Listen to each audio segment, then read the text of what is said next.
If you love someone, set him free. If he belongs to you, he will come back. Yes, that is what true love or friendship is all about. We cannot curb anybody's freedom just because we love someone.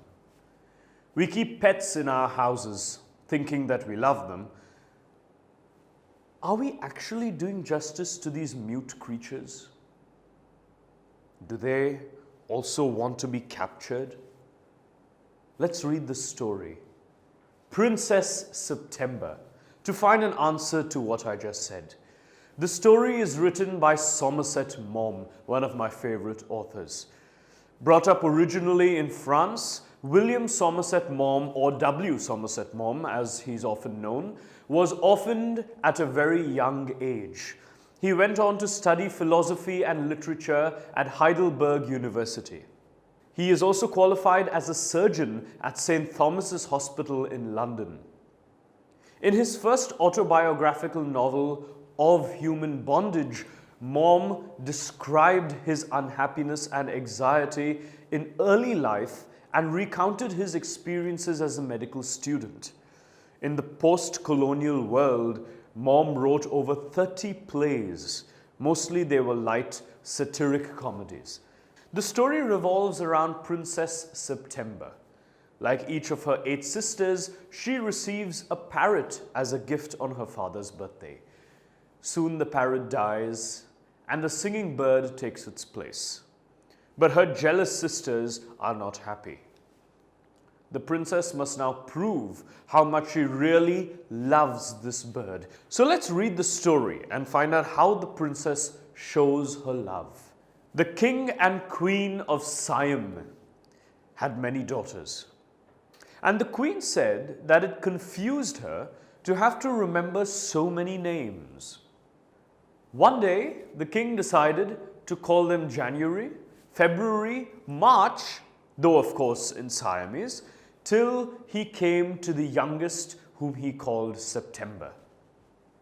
The king of Siam had a peculiar habit. Instead of receiving gifts on his birthday, he gave them. One year on his birthday, not having anything else handy, he gave each of his daughters a green parrot in a golden cage. The princesses were very proud of their parrots, and they spent an hour every day in teaching them to talk. Presently, all the parrots could say, "God save the king," and some of them could say "Pretty Polly" in no less than 7 Oriental languages. But one day, when Princess September went to say good morning to her parrot, she found it lying dead at the bottom of its golden cage. She burst into a flood of tears, and nothing that her maids of honor could say comforted her. She cried so much that the maids of honor, not knowing what to do, told the queen, and the queen said it was stuff and nonsense and the child had better go to bed without any supper.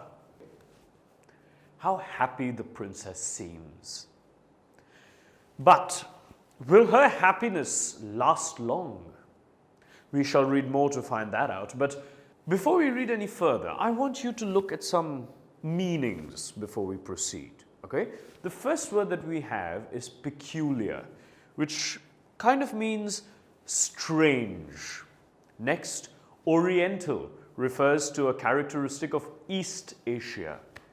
Then the phrase stuff and nonsense is an expression that is used to, express something that is absurd or silly. The next word on the list is supper, and supper refers to an early evening meal.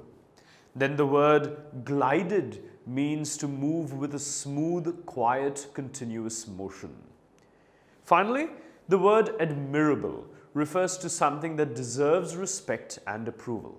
And now that we've understood the first part of the story well, we have to go to the second part of the story to see what happens there. I will be back with the concluding part of the story. Until then, stay tuned just as I am right now. Take care. Tutormate. For more amazing video lectures, download the free app on the Apple App Store or the Google Play Store.